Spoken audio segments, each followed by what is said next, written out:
Hallelujah, യേശുവേ ആരാധന. അഭിഷേകാഗ്നിയുടെ എല്ലാ പ്രേക്ഷകർക്കും യേശു ക്രിസ്തുവിന്റെ അത്ഭുതമായ നാമത്തിൽ കൃപയും സമാധാനവും. Praise the Lord. ഹല്ലേലൂയ. പ്രിയപ്പെട്ട സഹോദരങ്ങളെ, ഇന്ന് നാം ചിന്തിക്കുന്ന വിഷയമാണ് ദൈവത്തിൻ്റെ ദാനങ്ങൾ പകർന്ന് നൽകാൻ കഴിയും. ഉറക്കെ പറയാ ഹല്ലേലൂയ, ഹല്ലേലൂയ. വിശുദ്ധ മത്തായിയുടെ സുവിശേഷം 10-ാം അധ്യായം 8-ാം തിരുലിഖിതത്തിന്റെ അവസാന ഭാഗം. ദാനമായി നിങ്ങൾക്ക് കിട്ടി, ദാനമായി തന്നെ നിങ്ങൾ കൊടുക്കുവേൻ. ഹല്ലേലൂയ. ഒരു വ്യക്തിയുടെ അനുഭവം നമുക്ക് ശ്രദ്ധിക്കാം. ഞാൻ തൃശ്ശൂർ അടുത്ത് ചേർപ്പേട്ട ദേശത്താണ് വരുന്നത്. എൻ്റെ പേര് റോസിലി. ഞാൻ കഴിഞ്ഞ മെയ് 12-ാം തീയതി ഇവിടെ ധ്യാനത്തിന് വന്നിട്ടുണ്ടായിരുന്നു. അത് കഴിഞ്ഞ് ഞാൻ ഇവിടെ നിന്നും പോയി, എനിക്ക് ഒന്നും കിട്ടിയില്ലല്ലോ എന്ന് വിചാരിച്ച് ഞാൻ വളരെ വിഷമിച്ചു. ഇവിടെ വന്ന് ധ്യാനം കൂടിയിട്ട് പ്രത്യേകിച്ച് ഒരു അനുഭവം ഉണ്ടായാലും ഒന്നും കിട്ടിയില്ലല്ലോ എന്ന് പറഞ്ഞിട്ട് ഒരു സങ്കടത്തോടു കൂടിയാണ്. അമ്മച്ചി ഒരു ശുദ്ധ അമ്മച്ചിയാണ് ശരിക്കും.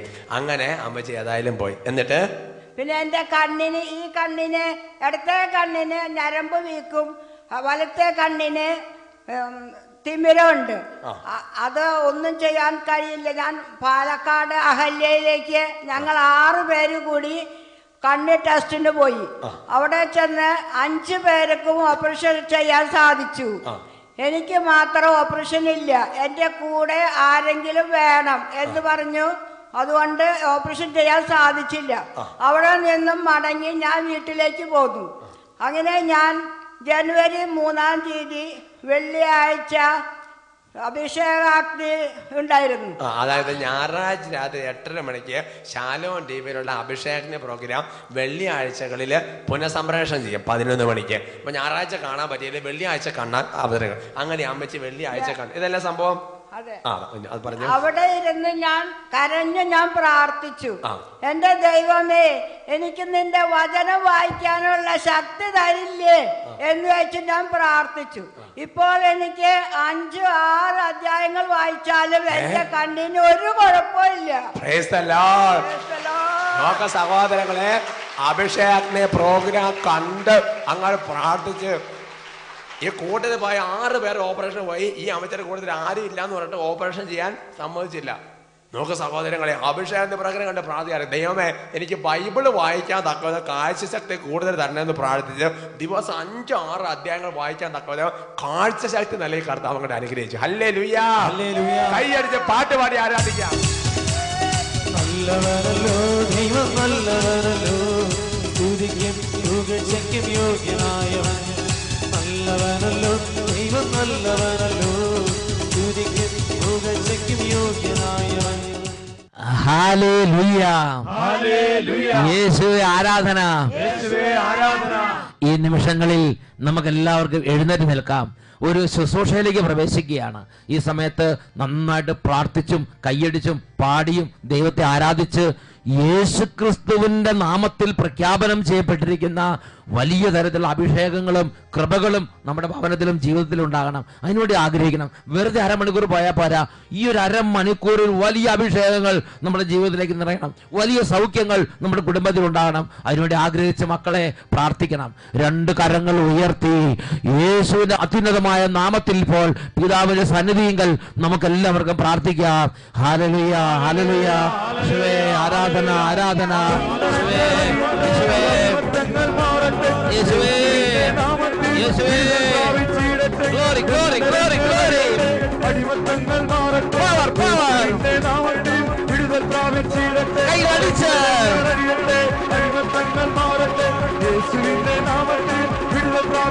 ഉണർവോടെ കൂട്ടായ്മയിൽ കൈയടിച്ച് കൈയടിച്ച് യേശുവേ, യേശുവേ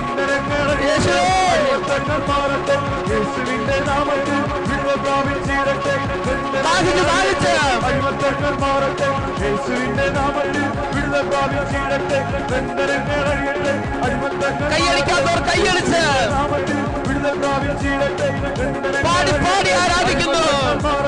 യേശുവേ വിടുതൽ പ്രാപിച്ചിടട്ടെ, ബന്ധനങ്ങൾ അഴിയട്ടെ, അടിമത്തങ്ങൾ മാറട്ടെ, കർത്താവേ വിടുതൽ പ്രാപിച്ചിടട്ടെ, വിടുതലിന്റെ അത്ഭുത ശക്തി, വിടുതൽ പ്രാപിച്ചിടട്ടെ, വിടുതലിന്റെ അത്ഭുത അഭിഷേകം വിടുതൽ പ്രാപിച്ചിടട്ടെ, യേശുവിന്റെ നാമത്തിൽ വിടുതൽ പ്രാപിച്ചിടട്ടെ, യേശുവിന്റെ നാമത്തിൽ യേശുവേ യേശുവേ യേശുവേ യേശുവേ യേശുവേ കൈകൾ ഉയർത്തി സമൂഹം ഒന്നിച്ച് കർത്താവിനെ ആരാധിച്ച് വിളിക്കുന്നു. യേശുവേ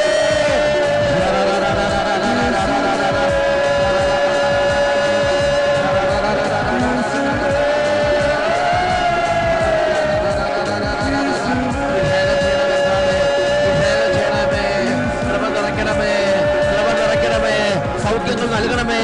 രോഗികൾ ഇപ്പോൾ എഴുന്നേൽക്കട്ടെ. ഹല ഹല ഹല ഹല ഹല യേശുവേ യേശുവേ യേശുവേ യേശുവേ യേശുവേ യേശുവേ യേശുവേ യേശുവേ യേശുവേ യേശുവേ യേശുവേ യേശുവേ ഹല്ലേലൂയ ഹല്ലേലൂയ. യേശുവേ ആരാധന, യേശുവേ ആരാധന, യേശുവേ ആരാധന, യേശുവേ സ്തോത്രം, യേശുവേ നന്ദി.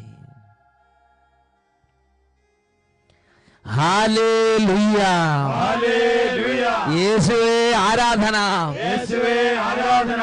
സ്വസ്ഥാനങ്ങളിലേക്ക് നമുക്ക് എല്ലാവർക്കും ഇപ്പോൾ ശാന്തമായിരിക്കാം. പ്രിയപ്പെട്ട സഹോദരങ്ങളെ, വിശുദ്ധ ബൈബിളിൽ ദൈവം നമുക്ക് നൽകിയിട്ടുള്ള ഒരു ബേസിക്കായ വെളിപ്പെടുത്തലാണ് കർത്താവിൻ്റെ ദാനങ്ങൾ പകർന്ന് നൽകാൻ കഴിയും. ഈശോ തൻ്റെ ദാനങ്ങൾ ശിഷ്യന്മാർക്ക് കൊടുത്തു. രോഗികളെ സുഖപ്പെടുത്താനുള്ള കഴിവ്, അത്ഭുതങ്ങൾ പ്രവർത്തിക്കാനുള്ള കഴിവ്, മരിച്ചവരെ ഉയർപ്പിക്കാനുള്ള കഴിവ്, കുഷ്ഠരോഗികളെ സുഖപ്പെടുത്താനുള്ള കഴിവ്, ഒരുപാട് സ്വർഗരാജ്യത്തിൻ്റെ നന്മകൾ കൊണ്ട് ശിഷ്യന്മാരെ അങ്ങോട്ട് നിറച്ച് നൽകി അനുഗ്രഹിച്ചു. എന്നിട്ട് വിശുദ്ധ മത്തായിയുടെ സുവിശേഷം 10-ാം അധ്യായം 8-ാം വാക്യം, അവിടെ ഈശോ അവർക്കൊരു നിർദ്ദേശം കൊടുക്കുകയാണ്. രോഗികളെ സുഖപ്പെടുത്തുകയും മരിച്ചവരെ ഉയർപ്പിക്കുകയും കുഷ്ഠരോഗികളെ ശുദ്ധരാക്കുകയും പിശാചുകളെ ബഹിഷ്കരിക്കുകയും ചെയ്യുവിൻ. ദാനമായി നിങ്ങൾക്ക് കിട്ടി, ദാനമായി തന്നെ കൊടുക്കുവിൻ. ഈശോയുടെ ഹൃദയത്തിൻ്റെ ഒരു ആഗ്രഹമാണ് ദൈവരാജ്യത്തിൻ്റെ ദാനങ്ങൾ ഒരു വ്യക്തിക്ക് ദൈവം നൽകി കഴിയുമ്പോൾ ആ വ്യക്തി ദൈവരാജ്യത്തിന്റെ കൃപകളും ദാനങ്ങളും മറ്റുള്ളവർക്ക് കൊടുക്കുന്ന ശുശ്രൂഷകൾ ചെയ്യണം. ഇവർക്ക് പറഞ്ഞ ഹല്ലേലൂയ ഹല്ലേലൂയ. എൻ്റെ വൈദിക ജീവിതത്തിൽ എന്നെ ഈ കാര്യത്തെക്കുറിച്ച് ഓർമ്മപ്പെടുത്തിയത് ഒരു പാവപ്പെട്ട അമ്മച്ചിയാണ്. എൻ്റെ ആദ്യകാലത്ത് എൻ്റെ കൺസെപ്റ്റ് എങ്ങനെയായിരുന്നു? രോഗം വന്നാൽ ആശുപത്രിക്ക് പോവുക. വിദ്യാർത്ഥികളാണെങ്കിൽ നല്ല മാർക്ക് കിട്ടണമെങ്കിൽ നന്നായിട്ടിരുന്ന് കഠിനമായി അധ്വാനിച്ച് പഠിക്കുക. ബിസിനസ്സൊക്കെ വളർന്നു വരാൻ അവരവർ ചെയ്യേണ്ടത് നന്നായിട്ട് നോട്ടവാശിയോടെ നന്നായിട്ട് കഠിനാധ്വാനം ചെയ്യുക. അപ്പോൾ ബിസിനസ് വളർന്നു വരും. പ്രിയപ്പെട്ട സഹോദരങ്ങളെ, ആ ഒരു കൺസെപ്റ്റ് മാറ്റിമറിച്ചത് ഒരു പാവപ്പെട്ട അമ്മച്ചിയാണ്. അട്ടപ്പാടി സെഗ്യോൺ ധ്യാനകേന്ദ്രത്തിന്റെ ധ്യാനങ്ങൾ നടക്കുന്ന തുടക്കത്തിൽ ആദ്യ കാലഘട്ടം, അന്ന് അതിശക്തമായി വചനം പ്രഘോഷിക്കും, നന്നായിട്ട് കുമ്പസാരിപ്പിക്കും. അങ്ങനത്തെ ഒരു കാലഘട്ടമുണ്ട്. ആ കാലഘട്ടത്തിൽ കർത്താവിൻ്റെ ദാനങ്ങൾ കൊടുത്ത് ജനങ്ങളെ അനുഗ്രഹിക്കുന്ന ശുശ്രൂഷയൊന്നും അന്ന് എനിക്ക് അറിയില്ലായിരുന്നു. ധ്യാനം ഞായറാഴ്ച തുടങ്ങി, തിങ്കളാഴ്ച വൈകുന്നേരമായപ്പോഴേക്കും ഒരു അമ്മച്ചി ഒരു കുട്ടിയുമായിട്ട് വരികയാണ്. ആ അമ്മച്ചി പറഞ്ഞു, അച്ഛാ ഞാൻ വീട്ടിലേക്ക് പോവുകയാണ്, ധ്യാനം മുഴുമിപ്പിക്കാൻ പറ്റുമെന്ന് എനിക്ക് തോന്നുന്നില്ല. ഞാൻ ചോദിച്ചു, എന്താ കാരണം? ആ അമ്മ ആ കുട്ടിയെ ചൂണ്ടിക്കാണിച്ചിട്ട് പറഞ്ഞു, ഇവൾ ധ്യാനം കൂടാൻ സമ്മതിക്കുന്നില്ല. ഞാൻ ചോദിച്ചു, എന്താ ഈ കുട്ടിയുടെ പ്രശ്നം? അപ്പോൾ അമ്മ പറഞ്ഞു, വചന ഹോളിൽ കയറി ഒരു 2 മിനിറ്റ് കഴിയണ്ട, അപ്പോൾ തന്നെ ഇവൾ കടന്ന് ബഹളം വെക്കാൻ തുടങ്ങും. പുറത്തേക്ക് പോകണം, കക്കൂസിലേക്ക് പോകണം എന്ന് പറഞ്ഞ് ബഹളം വെക്കാൻ തുടങ്ങും. അപ്പോൾ ഞാൻ അവളെ കൊണ്ട് പുറത്തേക്ക് വരും. പുറത്തേക്ക് വന്നു കഴിയുമ്പോൾ പിന്നെ അവൾക്ക് കക്കൂസിലേക്ക് പോകണം തോന്നണില്ല. അവൾ പിന്നെ ഭക്ഷണശാലയിലും ഒക്കെ ആയിട്ട് കളിച്ച് ചിരിച്ച് നടക്കും. വചനങ്ങളുടെ ഉള്ളിൽ കയറിയ വീണ്ടും അവൾ ബഹളം വെക്കും, എനിക്ക് പുറത്ത് പോകണം, കക്കൂസിൽ പോകണം. ഇങ്ങനെ ഒരു 5 മിനിറ്റ് പോലും വചന ഹോളിൽ ഇരിക്കാൻ ആ കുട്ടി സമ്മതിക്കില്ല. എപ്പോഴും ചാടി പുറത്ത് കിടക്കും, കക്കൂസിൽ പോകണം. അതിന് ആ കുട്ടിക്ക് അങ്ങനത്തെ ഒരു അവസ്ഥ. ഞാൻ ആ കുട്ടിയോട് ചോദിച്ചു, ആ കുട്ടിക്ക് പറയേണ്ടത്, എനിക്ക് അങ്ങനത്തെ ഒരു അവസ്ഥയാണ്, എനിക്ക് അതാണ് എൻ്റെ സ്ഥിതി. പ്രിയപ്പെട്ട സഹോദരങ്ങളെ, ഉടനെ ഞാൻ ആലോചിക്കാൻ തുടങ്ങി, ഈ രോഗം ചികിത്സിക്കാൻ പറ്റിയ നല്ല ഡോക്ടർമാർ എൻ്റെ പരിചയത്തിൽ ആരാ ഉള്ളത്? ഇത് ചാലക്കുടിക്ക് വിടണോ, തൃശ്ശൂർക്ക് വിടണോ, പെരിന്തൽമണ്ണയ്ക്ക് വിടണോ, കോഴിക്കോടിന് വിടണോ, അതോ ലേക്ക് ഷോറിലേക്ക് വിടണോ? കാരണം ഇതിങ്ങനത്തെ ഒരു മാരക ഉദര സംബന്ധമായ ഒരു പീഡയാണ്. അതെന്താണ്, എവിടേക്ക് വിടണം, ഇത് ഏത് ഡോക്ടറെ അടുത്ത് രക്ഷപ്പെടാൻ പറ്റും എന്ന് ഞാൻ ചിന്തിച്ചിട്ട് ഞാൻ പറഞ്ഞു, എനിക്ക് പരിചയമുള്ളൊരു ഡോക്ടർ ഇന്ന സ്ഥലത്തുണ്ട്, ഞാൻ നിങ്ങൾ അങ്ങോട്ട് വിടാം, നിങ്ങൾ വേണമെങ്കിൽ ധ്യാനം നാളെ തന്നെ പോയിക്കോ എന്നുള്ള വിധി. ഞാൻ അന്ന് ആര് ചോദിച്ചാലും വേഗം വിടും, ഒരാളെയും ഞാൻ നിർബന്ധിച്ച് നിർത്തില്ല, വേഗം വിട്ടുപോക്കോളാൻ പറഞ്ഞ് വേഗം വിടുന്നൊരു കാലമായിരുന്നു. പ്രിയപ്പെട്ട സഹോദരങ്ങളെ, അപ്പം ഞാൻ പറഞ്ഞു, ഇന്നൊരു സ്ഥലത്ത് ഒരു ഡോക്ടറുണ്ട്, അങ്ങോട്ട് പോയാൽ ഇതിന് നല്ലൊരു ട്രീറ്റ്മെൻറ്റ് നിങ്ങൾക്ക് കിട്ടാൻ സാധ്യതയുണ്ട് എന്ന് ഞാൻ ആ അമ്മച്ചിയോട് പറഞ്ഞു. ആ അമ്മച്ചിക്ക് കോപം വന്നു, ആ അമ്മച്ചി ക്ഷുഭിതയായി. ആ അമ്മച്ചി ദേഷ്യപ്പെട്ട് എന്നോട് പറയാണ്, ഡോക്ടറെയും ആശുപത്രിയൊക്കെ ഞങ്ങൾക്കറിയാം, അച്ഛൻ ഈ കുട്ടിക്ക് വേണ്ടി പ്രാർത്ഥിക്കാൻ പറ്റുമോ? പ്രിയപ്പെട്ട സഹോദരങ്ങളെ, അപ്പോഴാണ് എനിക്ക് മനസ്സിലായത്, എനിക്ക് പരിചയമുള്ളവരെക്കാൾ നല്ല നല്ല ഡോക്ടർമാരെയും നല്ല നല്ല ആശുപത്രികളും ഈ ആളുകൾക്ക് നല്ല പരിചയമുണ്ട്. അതുകൊണ്ട് എനിക്ക് പെട്ടെന്ന് മനസ്സിലായി, ഇവർക്ക് വേണ്ടി ഇന്ന് പ്രാർത്ഥിക്കാൻ കർത്താവ് ആഗ്രഹിക്കുന്നുണ്ട്. ഞാൻ ആ കുട്ടീനെ അടുത്തേക്ക് വിളിച്ച്, ഞാൻ അമ്മച്ചീനെ അടുത്ത് വിളിച്ചു, ഞങ്ങൾ 3 പേര് കൂട്ടായ്മയിൽ നിന്ന്, എന്നിട്ട് യേശുവിൻ്റെ നാമത്തെ ആരാധിച്ചു. എന്നിട്ട് ആ കുട്ടിയുടെ മേൽ കൈകൾ വെച്ചിട്ട് ഞാൻ പറഞ്ഞു, പിതാവായ ദൈവമേ, യേശുവിൻ്റെ നാമത്തിൻ്റെ മഹത്വത്തിന് വേണ്ടി ഈ കുട്ടിയെ സൗഖ്യപ്പെടുത്തണമേ. ആ കുട്ടിയെ അനുഗ്രഹിച്ച് പ്രാർത്ഥിച്ച്, ഈ കുട്ടിയുടെ ഇപ്പോഴും പീഡ വിട്ടുപോട്ടെ ഇതൊക്കെ അനുഗ്രഹിച്ച് അങ്ങോട്ട് പ്രാർത്ഥിച്ച്, എന്നിട്ട് ആ കുട്ടിയോട് പറഞ്ഞു, കുട്ടി ഇനി നീ ആവശ്യമില്ലാതെ കക്കൂസി പോകണ്ട എന്ന് പറഞ്ഞിട്ട് ഞാൻ ആ കുട്ടിയെ വിട്ടയച്ചു. പ്രിയപ്പെട്ട സഹോദരങ്ങളെ, അത് തിങ്കളാഴ്ച വൈകുന്നേരമാണ്. പിന്നെ വ്യാഴാഴ്ച രാത്രിയാണ് ആ കുടുംബത്തെ കാണുന്നത്. ആ വ്യാഴാഴ്ച അമ്മ സ്റ്റേജ് വന്ന് സാക്ഷി പറയുന്ന സമയത്ത് ഞാൻ ശ്രദ്ധിച്ചു. ആ അമ്മ പറയുകയാണ്, ആ അമ്മയുടെ കുട്ടിക്ക് ഇങ്ങനത്തെ ഒരു പീഡയുള്ളത് കൊണ്ട് പ്രാർത്ഥനയ്ക്കോ ദേവാലയ കർമ്മങ്ങൾക്കോ ധ്യാനങ്ങൾക്കോ ഒന്നും ഇരിക്കാൻ സമ്മതിക്കില്ലാത്തൊരു കുട്ടിയായിരുന്നു അത്. എന്നാൽ ആ അച്ഛൻ കൈകൾ വെച്ച് പറഞ്ഞു, ഒരു ബ്ലെസ്സിങ് കൊടുത്തു. അന്നത്തോടുകൂടെ ആ ഒരു പീഡ വിട്ടുപോയി.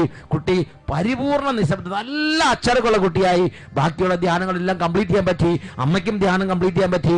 ദൈവത്തിന്റെ വലിയ അനുഗ്രഹമായി എന്ന് പറഞ്ഞ് അവരത് സാക്ഷ്യപ്പെടുത്തിയത് ഞാൻ ഓർമ്മിക്കുകയാണ്. പ്രിയപ്പെട്ട സഹോദരങ്ങളെ, അത് എൻ്റെ ജീവിതത്തിൽ ഒരു വഴിത്തിരിവായിരുന്നു.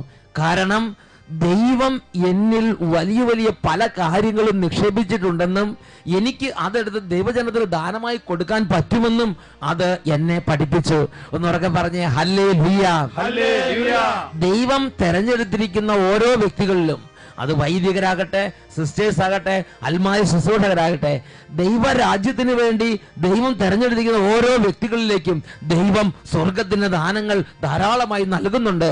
ആ ദാനങ്ങൾ അവർക്ക് നൽകിയിട്ട് ആ നൽകുന്നവനായ ദൈവത്തിന്റെ ആഗ്രഹം ദൈവം വെളിപ്പെടുത്തിയിരിക്കുന്ന വചനഭാഗമാണ് വിശുദ്ധ മത്തായിയുടെ സുവിശേഷം 10-ാം അധ്യായം, അതിൽ 8-ാമത്തെ തിരുലിഖിതം. കർത്താവ് പഠിപ്പിക്കുകയാണ്, രോഗികളെ സുഖപ്പെടുത്തുകയും മരിച്ചവരെ ഉയർപ്പിക്കുകയും കുഷ്ഠരോഗികളെ ശുദ്ധരാക്കുകയും പിശാചുകളെ ബഹിഷ്കരിക്കുകയും ചെയ്യുവീൻ. ദാനമായി നിങ്ങൾക്ക് കിട്ടി, ദാനമായി തന്നെ കൊടുക്കുവീൻ. ഉറക്കെ പറഞ്ഞേ, ഹല്ലേലൂയ. രോഗികളെ സുഖപ്പെടുത്തുക, അത് കർത്താവിന്റെ ഒരു ഇഷ്ടമാണ്. പ്രിയപ്പെട്ട സഹോദരങ്ങളെ, എൻ്റെ ആദ്യത്തെ ഒരു ബോധ്യം, എൻ്റെ മാത്രമല്ല എന്നെപ്പോൾ ഒരുപാട് പേരുടെ ബോധ്യം ഇങ്ങനെയാണ്, രോഗമെന്ന ആശുപത്രിക്ക് പോവുക. ആ ഒരു കാര്യം മാത്രമേ പലർക്കും അറിയാവുള്ളൂ. എന്നാൽ ദൈവവചനം പഠിച്ചു, നിരവധി ആത്മീയ മക്കളുടെ കൂടെ നടന്നു, എനിക്കൊരു ആത്മീയ ബോധ്യം ദൈവം പകർന്നു തന്നു. അത് ഇന്ന് സ്ഥിരീകരിച്ചുകൊണ്ടിരിക്കുകയാണ്. രോഗം വന്നാൽ ദൈവരാജ്യത്തിന്റെ കൃപാദാനങ്ങൾ സ്വീകരിച്ച ഒരു വ്യക്തി നിങ്ങളുടെ ഇടയിലുണ്ടെങ്കിൽ, അതൊരു അൽമായ ശുശ്രൂഷകനാകാം, ഒരു സിസ്റ്ററാകാം, ഒരു വൈദികനാകാം, ദൈവരാജ്യത്തിന് വേലക്കാരനാകാം, ആരുമാകട്ടെ, ഒരു ദൈവരാജ്യത്തിന്റെ കൃപാദാനങ്ങൾ സ്വീകരിച്ച ദൈവദാസൻ, ഒരു ദൈവ പൈതൽ നിങ്ങളുടെ ഇടയിലുണ്ടെങ്കിൽ, നിങ്ങൾ ആരോഗ്യമായിട്ട് അദ്ദേഹത്തിന്റെ അടുത്തേക്ക് പോകുന്നത് ദൈവത്തിന് സന്തോഷമുള്ള കാര്യമാണ്. ദൈവം അദ്ദേഹത്തെ സുഖപ്പെടുത്തും. അവർക്ക് ആ സ്വർഗരാജ്യ ദാനം അവർക്ക് ഫ്രീ ആയിട്ട് കൊടുക്കാനുള്ള ഒരു കഴിവുണ്ട്.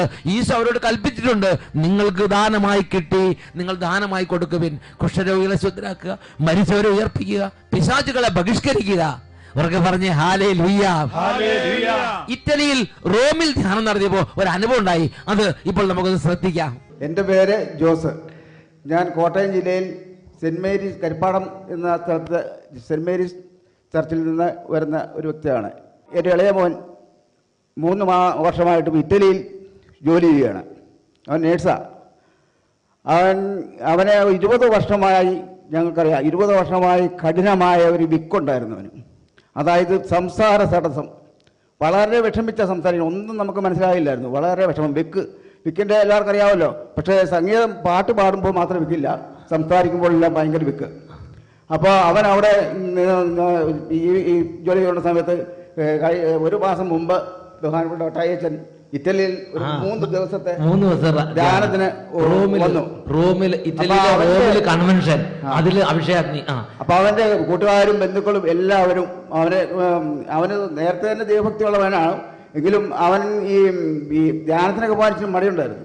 അപ്പോൾ അവരെല്ലാവരും നിർബന്ധിച്ച് പുള്ളി ഏതായാലും അന്ന് ജോലി ചെയ്യാൻ നിൽക്കുന്ന സമയം 3 ദിവസത്തെ ധ്യാനം അവിടെ പോയി അച്ഛൻ്റെ കൂടി. 3-ാമത്തെ ദിവസം അച്ഛൻ അവൻ്റെ തലയിൽ വെച്ച് പ്രാർത്ഥിച്ചു. അവൻ പ്രാർത്ഥിക്കണമെന്ന് പറഞ്ഞു അച്ഛനോട്. അവനിങ്ങനെ വിവരം പറഞ്ഞ് അച്ഛനെ കൊണ്ട് പ്രാർത്ഥിപ്പിച്ചു. പ്രാർത്ഥിച്ചതിന് ശേഷം അവൻ വീട്ടിൽ ചെന്ന് കൂട്ടുകാരുമായിട്ട് സംസാരിച്ചപ്പോൾ അവൻ്റെ വിക്ക് എതിരെ പോയെന്ന് കണ്ടിരുന്ന അവിടെ യേശുവേ നന്ദി, യേശുവേ സ്തുതി. ഇവിടെ ഞങ്ങളുടെ വീട്ടിൽ ഞങ്ങൾക്ക് സംശയം തോന്നിയിട്ട് ഞങ്ങളുടെ ബന്ധുക്കളെ കൊണ്ടും ഞങ്ങളും ഒക്കെ അതിനെ വിളിച്ച് സംസാരിച്ച് വിശ്വസിക്കാൻ പറ്റുന്നില്ല. ഇവര് ഫോണിൽ കൂടെ വിശ്വസിക്കാൻ പറ്റില്ല. വേറെ ഫോണിൽ കൂടെ വിളിക്കുന്നു, എന്നിട്ട് വിശ്വസിക്കാൻ പറ്റില്ല. ബന്ധുക്കളെ കൊണ്ട് വിളിപ്പിക്കുന്നു. ഫോണിൽ കൂടെ ഞാൻ സംസാരിച്ചിട്ട് നേരത്തെ സംസാരിക്കുമ്പോൾ ഞങ്ങൾക്ക് ഒരക്ഷരം മനസ്സിലാകത്തില്ല. ഇവൻ എന്നാ പറയണമെന്ന് പോലും മനസ്സിലാകില്ലായിരുന്നു. അതുപോലത്തെ വിക്കായിരുന്നു അവൻ. അത് മാറി. അതുപോലെ തന്നെ അതിലും വലിയൊരു അനുഭവം ഉണ്ടായി. ഒരു 20 വർഷങ്ങളായി അവിടുത്തെ ടെസ്റ്റ് പാസ്സായി. നേഴ്സിങ്ങിൻ്റെ ടെസ്റ്റ് ഉണ്ട് അവിടെ. ഇറ്റാലിയൻ ഭാഷയിൽ ടെസ്റ്റ് പാസ്സാണ്. ഭയങ്കര പാടാണ്. ആ ടെസ്റ്റ് പാസ്സായിട്ട് അവന് ഇത് കഴിഞ്ഞ് വീട്ടിൽ വന്നു കഴിഞ്ഞ് 3-ാം പക്കം അവന് ഒരു നേഴ്സിംഗ് ഹോമിൽ ജോലി 20 വർഷമായി ഈ ടെസ്റ്റ് പാസ്സായി അവിടെ നിൽക്കുന്ന ആൾക്കാർ ഇപ്പോഴും ഉണ്ട്. അവർ പറയാൻ ചെയ്തു വലിയ അത്ഭുതമായി പോയി, ഇവന് വലിയ ലക്കായി പോയില്ല, നീ ദൈവത്തിൽ നിനക്ക് വിശ്വാസം ഉണ്ടായിട്ട് നിനക്ക് കിട്ടിയ എന്നവർ പറയുന്നു. ലക്കും ദൈവാനുഗ്രഹം. അതായത് ധ്യാനം കൂടിയോട്ട് അവൻ എന്നോട് ഞങ്ങളെ വിളിച്ച് പ്രത്യേകം പറഞ്ഞു, പപ്പ ധ്യാന കേന്ദ്രത്തിൽ പോയി സാക്ഷ്യം പറയണം. ഞങ്ങൾ ധ്യാനം കൂടണമെന്നും പറഞ്ഞു. ഇവിടെ വന്ന് നിശ്ചയമായും ധ്യാനം പറയണമെന്ന് അല്ലെ സാക്ഷ്യം പറയണമെന്ന് പറഞ്ഞു. അതിന്റെ പേരിലാണ് ഞാനിപ്പോൾ ഇവിടെ സാക്ഷ്യം പറയുന്നത്. 20 വർഷമായിട്ടുള്ള 20 ചെറുപ്പം മുതൽ 20 വർഷമായിട്ടുള്ള വിക്കാണ് അത്. ഒരു 3 ദിവസം വചന ശുശ്രൂഷ കൂടി ഒരു ബ്ലെസ്സിങ് നടത്തി. അന്നേക്കന്ന് വൈകുന്നേരമായപ്പോൾ അത് മാറി, പിന്നെ ഇല്ല. ഹല്ലേലൂയ. പ്രിയപ്പെട്ട സഹോദരങ്ങളെ, നമുക്ക് ദൈവം തന്നിരിക്കുന്ന ദാനങ്ങൾ ആവശ്യമുള്ള എല്ലാവർക്കും എടുത്ത് ഫ്രീ ആയിട്ട് നമുക്ക് കൊടുക്കാൻ പറ്റും. ദൈവരാജ്യത്തിന്റെ ദാനങ്ങൾ പകർന്ന് കൊടുക്കാൻ പറ്റും. ഉറക്കെ പറയാ ഹല്ലേലൂയ. പ്രിയപ്പെട്ട സഹോദരങ്ങളെ, വിശുദ്ധ ലൂക്കായുടെ സുവിശേഷം 10-ാം അധ്യായം 5ഉം 6ഉം തിരുലിഖിതങ്ങൾ. നിങ്ങൾ ഏത് വീട്ടിൽ പ്രവേശിച്ചാലും ഈ വീടിന് സമാധാനം എന്ന് ആദ്യമേ ആശംസിക്കണം. സമാധാനത്തിന്റെ പുത്രൻ അവിടെയുണ്ടെങ്കിൽ നിങ്ങളുടെ സമാധാനം അവനിൽ കുടികൊള്ളും. ഇല്ലെങ്കിൽ അത് നിങ്ങളിലേക്ക് തിരിച്ചു പോരും. ഉറക്കെ പറഞ്ഞേ ഹല്ലേലൂയ. പ്രിയപ്പെട്ട സഹോദരൻ, ദൈവം തരാഞ്ഞിട്ടല്ല, നമ്മൾ സ്വീകരിക്കാത്തത് കൊണ്ടാണ് ഇപ്പോഴും നിരവധി വ്യക്തികൾ ദുരിതങ്ങളിലും കണ്ണുനീരിലും ഇരിക്കുന്നത് എന്ന് എനിക്ക് മനസ്സിലാകുന്നുണ്ട്. ഹല്ലേലൂയ. ദൈവത്തിന്റെ വചനത്തിൽ വിശുദ്ധ ലൂക്കായുടെ സുവിശേഷം 10-ാം അധ്യായം 5-6 വാക്യങ്ങൾ പഠിപ്പിക്കുകയാണ്. ഈശോ ശിഷ്യന്മാർക്ക് ഒരു നിർദ്ദേശം കൊടുക്കുകയാണ്. നിങ്ങൾ ഏതെങ്കിലും വീട്ടിൽ പ്രവേശിച്ചാൽ ദൈവരാജ്യത്തിന്റെ ഒരു ദാനം, സമാധാനം ആദ്യമായിട്ട് കൊടുക്കുക. അങ്ങനെ സമാധാനം കൊടുക്കുമ്പോൾ ഓൾറെഡി അത് പോയി, അങ്ങോട്ട് പാസ് ചെയ്തു. എന്നാൽ അത് അവിടെ ചെല്ലുമ്പോൾ അവിടെ നിൽക്കുന്ന വ്യക്തികൾ അത് സ്വീകരിക്കുന്ന വ്യക്തികൾ അല്ലെങ്കിൽ അത് തിരിച്ച് നിങ്ങളിലേക്ക് തന്നെ പോരും. ഒരു സൗഖ്യം കൊടുത്തു, അത് സ്വീകരിക്കുന്നില്ലെങ്കിൽ അത് തിരികെ പോരും. ഒരു സമൃദ്ധി, ഒരു അനുഗ്രഹം, കടബാധ്യത മാറാൻ, സാമ്പത്തിക ഉയർച്ച ഉണ്ടാകാൻ, ബുദ്ധി തെളിയാൻ, നല്ല റിസൾട്ട് കിട്ടാൻ, എല്ലാ തരത്തിലുള്ള കാര്യങ്ങളും നമുക്ക് ദാനമായി കൊടുക്കാൻ പറ്റും. ഒന്നുറക്കെ പറഞ്ഞേ ഹല്ലേലൂയ. ഹല്ലേലൂയ. നിങ്ങൾ കൊടുക്കുന്ന സമാധാനം, അനുഗ്രഹം, സ്വർഗത്തിന്റെ ദാനം സ്വീകരിക്കുന്ന ഒരു ഹൃദയം, സ്വീകരിക്കുന്ന ഒരു മനസ്സ് അപ്പുറത്തെ സൈഡിൽ ഉണ്ടാകണം. അത് ദൈവത്തിന് നിർബന്ധമായ ഒരു സംഗതിയാണ്. സ്വീകരിക്കുന്നില്ലെങ്കിൽ അവിടെ അത് ഇരിക്കുകയില്ല, അത് തിരികെ പോരും. ഒന്നുറക്കെ പറഞ്ഞേ ഹല്ലേലൂയ. ഹല്ലേലൂയ. 20 വർഷമായി വിക്കുണ്ടായിരുന്ന ആ കുട്ടിക്ക് ആഗ്രഹം ഉണ്ടായിരുന്നു അവന്റെ വിക്ക് മാറണമെന്ന്. അവൻ പറഞ്ഞു, എനിക്ക് വിക്കാണ്, മാറിയിട്ടില്ല. ബ്ലസ് ചെയ്തു, അവൻ സ്വീകരിച്ചു. അത് 20 വർഷമായി ഒരാൾക്കൊന്നും ചെയ്യാൻ പറ്റാതിരുന്ന ആ സംഗതി അന്നത്തോടെ പരിപൂർണമായി കഴുകപ്പെട്ടു. അവൻ മിടുക്കനായി മാറി. ഒന്നവർക്ക് പറയാ ഹല്ലേലൂയ. ഇതുപോലെ എല്ലാ ദൈവരാജ്യ ദാനങ്ങളും പകർന്നു കൊടുക്കാൻ കഴിയും. പരിശുദ്ധാത്മാവിനെ പകർന്നു കൊടുക്കാൻ പറ്റും. കൃപാദാനങ്ങൾ പകർന്നു കൊടുക്കാൻ പറ്റും. റോമ റോമാലേഖനത്തിൽ 1-ാം അധ്യായം 10-11 തിരുലിഖിതങ്ങൾ ഇത് ഒന്നും കൂടി അടിവരയിട്ട് പഠിപ്പിക്കുന്നുണ്ട്. അവിടെ ശ്ലീഹ ദൈവമക്കളെ ഉത്ബോധിപ്പിക്കുകയാണ്. ദൈവേഷ്ടത്താൽ എങ്ങനെയെങ്കിലും നിങ്ങളുടെ അടുത്ത് വന്നു ചേരാൻ ഇപ്പോഴെങ്കിലും സാധിച്ചിരുന്നെങ്കിൽ എന്ന് ഞാൻ പ്രാർത്ഥിക്കുന്നു. ശ്ലീഹായുടെ ഉള്ളിൽ ഉത്കടമായ ആഗ്രഹമാണ്. ഇതാ ആ വിശ്വാസി സമൂഹത്തിലേക്ക് ഒരു നിശ്ചിത വിശ്വാസി റോമിലുള്ള വിശ്വാസികളെ ഉത്ബോധിപ്പിക്കുകയാണ്. റോമിലുള്ള ഈ വിശ്വാസികളുടെ അരികിലേക്ക് എങ്ങനെയെങ്കിലും ഒന്ന് എത്തിച്ചേരണമെന്ന് ഉത്കടമായി ആഗ്രഹിക്കുന്നുവെന്ന് ശ്ലീഹ പറയ. ദൈവേഷ്ടത്താൽ നിങ്ങളുടെ ഇടയിലേക്ക് എത്രയും പെട്ടെന്ന് ഒന്ന് വന്നു ചേർന്നിരുന്നെങ്കിൽ, വരാൻ ഇപ്പോഴെങ്കിലും സാധിച്ചിരുന്നെങ്കിൽ എന്ന് ഞാൻ പ്രാർത്ഥിക്കുന്നു. ഇനി 11-ാമത്തെ വാക്യം, നിങ്ങളെ സ്ഥൈര്യപ്പെടുത്താൻ എന്തെങ്കിലും ഒരു ആത്മീയ വരം നിങ്ങൾക്ക് നൽകേണ്ടതിന് നിങ്ങളെ കാണാൻ ഞാൻ അതിയായി ആഗ്രഹിക്കുന്നു. പ്രിയപ്പെട്ട സഹോദരൻ, ശ്ലീഹ ദൈവജ്ഞാനത്താൽ വലിയൊരു ദൈവിക രഹസ്യം പഠിപ്പിക്കുകയാണ്. നിങ്ങളെ സ്ഥൈര്യപ്പെടുത്താൻ എന്തെങ്കിലും ഒരു ആത്മീയ വരം. തൻ്റെ അടുത്തേക്ക് വരുന്നവർ പലതരത്തിലുള്ള പ്രായമുള്ളവരുണ്ട്, മിഡിൽ ഏജസ് ഉള്ളവരുണ്ട്, പിന്നെ കുട്ടികളുണ്ട്, ചെറുപ്പക്കാരുണ്ട്, വിശ്വാസമുള്ളവർ ഇല്ലാത്തവരുണ്ട്. അപ്പോൾ ഓരോരുത്തർക്കും പറ്റിയ ഒരു ഗിഫ്റ്റ് അവർക്ക് കൊടുക്കാൻ ശ്ലീഹ ആഗ്രഹിക്കുകയാണ്. നിങ്ങളെ സ്ഥൈര്യപ്പെടുത്താൻ എന്തെങ്കിലും ഒരു ആത്മീയ വരം നിങ്ങൾക്ക് നൽകണമെന്ന് ഞാൻ അതിയായി ആഗ്രഹിക്കുന്നു. ഉറക്കെ പറയുക, ഹല്ലേലൂയ.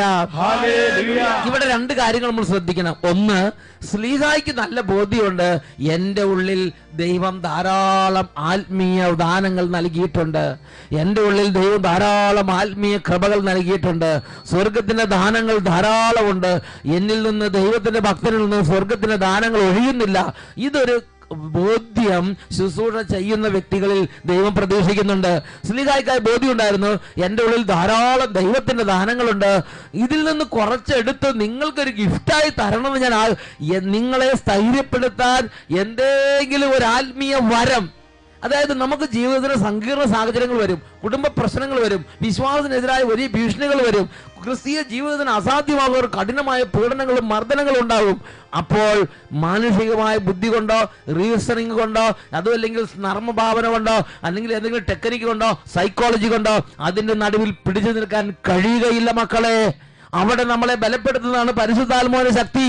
അവിടെ നമ്മളെ ബലപ്പെടുത്തുന്നതാണ് സ്വർഗരാജ്യത്തിന്റെ ശക്തി. അപ്പോൾ ശ്ലീഹ പീഡനത്തിലിരിക്കുന്ന ഈ സഭയിലെ വിശ്വാസികളോട് പറയുകയാണ്, നിങ്ങളെ സ്ഥൈര്യപ്പെടുത്തുന്ന ഒരു സ്വർഗീയ ഗിഫ്റ്റ്, നിങ്ങളെ സ്ഥൈര്യപ്പെടുത്തുന്ന ഒരു ആത്മീയ വരം നിങ്ങൾക്ക് തരാൻ, നിങ്ങളെ സന്ദർശിക്കാൻ വേണ്ടി ഞാൻ അതിയായി ആഗ്രഹിക്കുന്നു. വേറൊരു വാക്കി പറഞ്ഞാൽ, നമുക്കുള്ളത് നമുക്ക് പകർന്നു കൊടുക്കാൻ പറ്റും. ദൈവത്തിൽ നിന്ന് നമ്മൾ സ്വീകരിച്ചിട്ടുള്ളത് മറ്റുള്ളവർക്ക് കൊടുക്കുന്നതിൽ ഒരു ശുശ്രൂഷകൻ അല്ലെങ്കിൽ ഒരു ദൈവ പൈതൽ സന്തോഷിക്കണം. ദൈവ മക്കളും അങ്ങനെ തന്നെ ചെയ്യണം. ഒരു ദൈവദാസനെ നിങ്ങൾ സമീപിക്കുമ്പോൾ, ഒരു ആത്മീയ ശുശ്രൂഷകനെ സമീപിക്കുമ്പോൾ അതും ഇതും പറഞ്ഞ് സമയം കളയേണ്ട സമയമല്ലാതെ സാരിയുടെ വിലയും ചെരുപ്പിന്റെ ഇതും പുതിയ സ്റ്റൈലും അത് ലോകത്തിന്റെ കാര്യങ്ങളും സുഖത്തിന്റെ കാര്യങ്ങളും ലോകപ്രകാരമുള്ള ഓരോ കാര്യങ്ങൾ പറഞ്ഞ് നശിപ്പിക്കേണ്ട സമയമല്ലാതെ ആ ദൈവദാസനിൽ നിന്ന് ഒരു ആത്മീയ വരം സ്വീകരിക്കാൻ ദൈവം നിങ്ങൾക്ക് തന്നിരിക്കുന്ന സമയമാണ്. ഒരു ആത്മീയ ശുശ്രൂഷ നടക്കുമ്പോൾ, അഭിഷേകാഗ്നി പങ്കെടുക്കുമ്പോൾ, അല്ലെങ്കിൽ ഒരു ധ്യാനത്തിൽ പങ്കെടുക്കുമ്പോൾ, അല്ലെങ്കിൽ ഒരു കുർബാനയ്ക്ക് പള്ളിയിൽ പോകുമ്പോൾ, അതും അല്ലെങ്കിൽ ഒരു ദൈവ പൈതലിനെ, ഒരു വൈദികനെ കാണുമ്പോൾ, ഒരു സിസ്റ്ററെ കാണുമ്പോൾ, പ്രിയപ്പെട്ട സഹോദരങ്ങളെ, ആ ദൈവ പൈതലിനെ ദൈവം നിങ്ങളുടെ അടുത്തേക്ക് അയക്കുമ്പോൾ, അല്ലെങ്കിൽ ആ ദൈവദാസനെ ദൈവം നിങ്ങളുടെ അടുത്തേക്ക് അയക്കുമ്പോൾ, നിങ്ങളുടെ ജീവിതത്തിൽ നിങ്ങൾ അഭിമുഖീകരിക്കുന്ന ഈ പ്രശ്നത്തിൽ നിങ്ങളെ ശക്തിപ്പെടുത്താനും സ്ഥൈര്യപ്പെടുത്താനും സംരക്ഷിക്കാനും വിജയിപ്പിക്കാനും സ്വർഗത്തിന്റെ ഒരു വരം തരാൻ വേണ്ടിയാണ് ആ കൂട്ടിമുട്ടൽ ദൈവം ഒരുക്കിയിരിക്കുന്നത് എന്ന് ഞാൻ നിങ്ങൾ മനസ്സിലാക്കണം. ഈ നിമിഷങ്ങളിൽ എഴുന്നേറ്റ് നിന്ന് പരിശുദ്ധ കുർബാനയുടെ മുമ്പിൽ നമുക്ക് ദൈവത്തോട് പ്രാർത്ഥിക്കാം.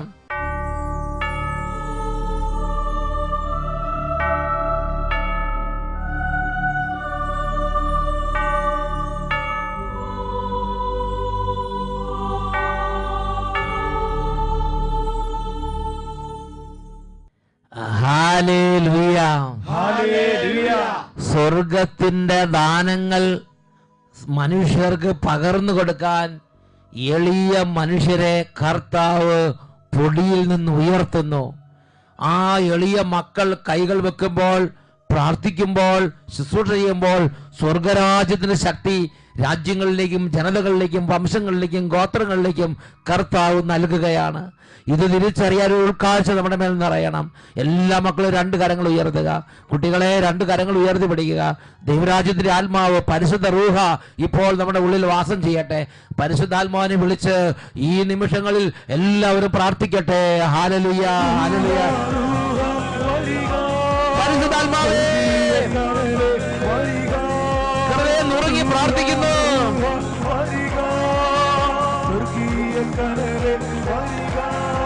സർവ മക്കളുടെ മേലും അഗ്നിമയ ശക്തി ആവസിക്കട്ടെ.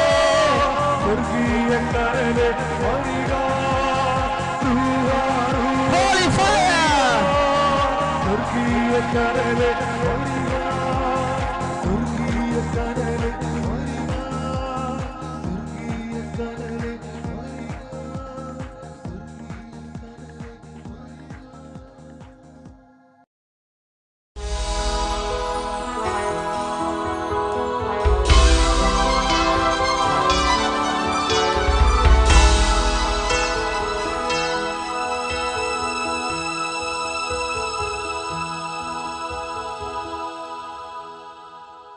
മനമേ പാടിടുവിൻ, വല്ലഭനെ വാഴ്ത്തിടുവിൻ, എന്നുമെന്നും നന്ദിയോടെ കീർത്തനമാലപിച്ച്